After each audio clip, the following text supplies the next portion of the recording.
Don't look surprised. That's your car, Professor Drake. It's been somewhat altered for a purpose.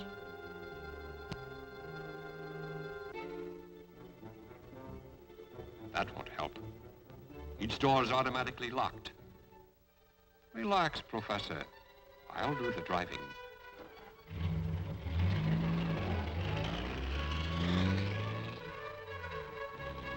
Your car is under my direct control.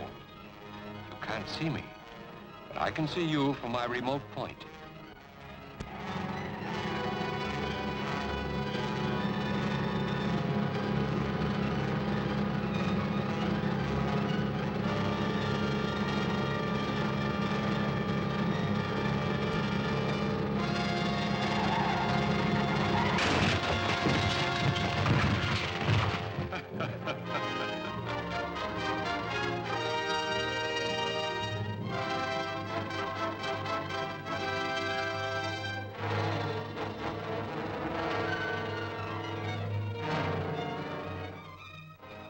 Wait, Professor Millard.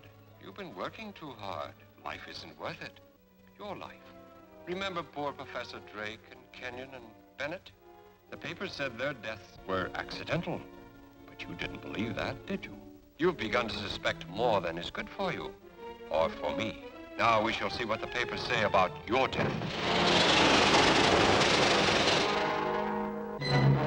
Nothing could be salvaged. Science Associates has had to start again from scratch. As you can see, Miss Thomas, we've set up a temporary laboratory here in the conference room. But what could have caused the disaster?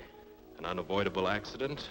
Unfortunately, no trace was found of Professor Millard, who was working in the building on a supersonic experimental test at the time.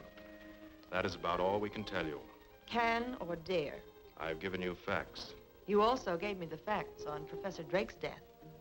As publicity director for Science Associates, you've done a good press job, Mr. Winslow, but aren't these accidents occurring rather frequently?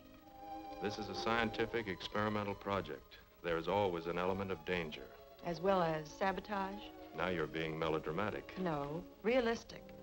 If any outside source is suspected of being behind these misfortunes, Science Data magazine would appreciate having that information.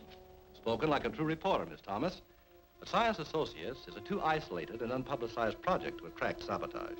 And Jeff King ought to know. As our rocket propulsion expert, he'd be among the first to come in contact with any outside interference. Well, perhaps some of your other members could give me additional information? Information is something we discuss in private sessions, Miss Thomas. However, I can supply names of those comprising our group. That's Professor Bryant, formerly head of Technical Research University, specializes in metallurgy. Martin Conway, atomic expert and senior member of Science Associates. Dr. Grafner, aerodynamic wizard, and Gunther von Strum, authority on nuclear fission. That's quite a collection of brains. And now... Thank you for the interview. Goodbye, gentlemen. Goodbye, Miss Thomas. I'll see you soon. As soon as there are any new developments. Thanks again, Mr. Winslow. Goodbye, Miss Thomas.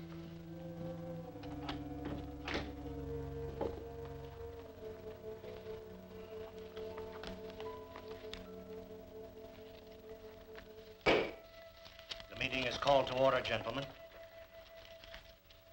As you know, we must select someone to continue the late Professor Millard's experiments. Why? In my opinion, Millard had become a visionary with fantastic ideas. Mad dreams of developing flying suits to change men into human rockets. A victim of overwork. Yes, it must have unbalanced him. His weird experiments cost him his life, and us our laboratory. No, not so fast, gentlemen. There is a possibility that Professor Millard knew something about Drake's death, but he wasn't satisfied with the theory of accident, and neither am I. I agree. The day before that lab explosion, Professor Millard hinted that he was close to naming someone who calls himself Dr. Vulcan. Millard believed this person was guilty of stealing secrets from Science Associates and was responsible for Drake's death. Are you suggesting that one of us is a murderer? I'm merely repeating Professor Millard's words. You seem to be better informed than the rest of us, Jeff. Suppose you investigate the matter for us, in a special capacity, in order to protect our persons and our interests. Agreed, gentlemen? Yes. The new controlled rocket we'll soon be testing. It's part of our interest. Safeguarding that can be Jeff's first job.